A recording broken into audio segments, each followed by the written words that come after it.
गुजरात का मुख्यमंत्री बनने के बाद नरेंद्र मोदी ने किसी के घर ठहरने से इनकार कर सर्किट हाउस में ही रहना पसंद किया।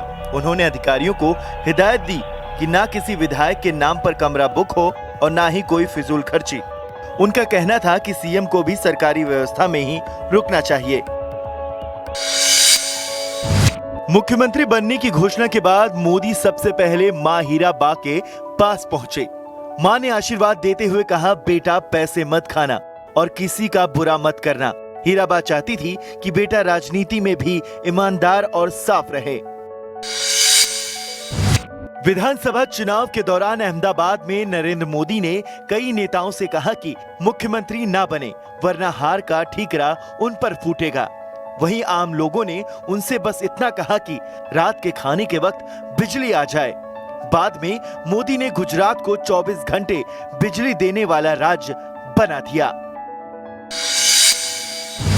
सीएम बनने के बाद नरेंद्र मोदी को सर्किट हाउस में सुबह सुबह अखबार ना मिलने और इंटरनेट ना होने की बड़ी समस्या झेलनी पड़ी। उन्हें रोजाना जल्दी उठने की आदत थी, लेकिन सूचना की कमी उन्हें खलती थी।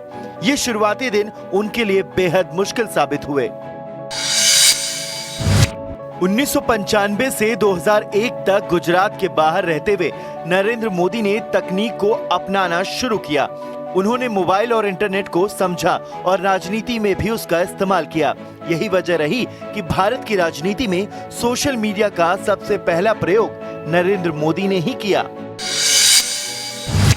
मुख्यमंत्री बनने के बाद मोदी जी ने तकनीक को मछुआरों की सुरक्षा से जोड़ा। सैटेलाइट से समुद्र की सीमा और तूफानों की जानकारी मिलने लगी, जिससे मछुआरों की जान बचाई जा सकी।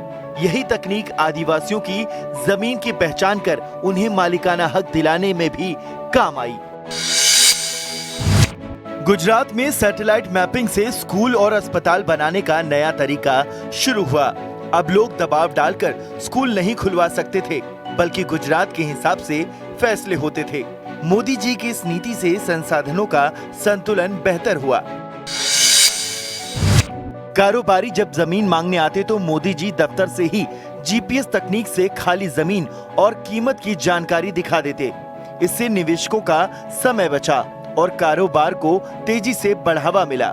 तकनीक का यह प्रयोग उस दौर में बेहद अनोखा था। गुजरात के कई स्कूलों में अध्यापक पढ़ाने नहीं जाते थे।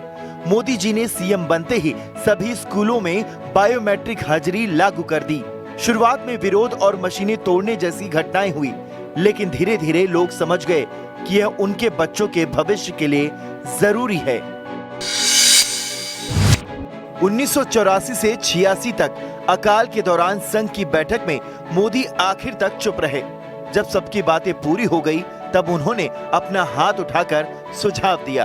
प्रचारक जानते थे कि मोदी के पास बेहतरीन आइडिया होगा और सच में उनके विचार अलग और उपयोगी निकले।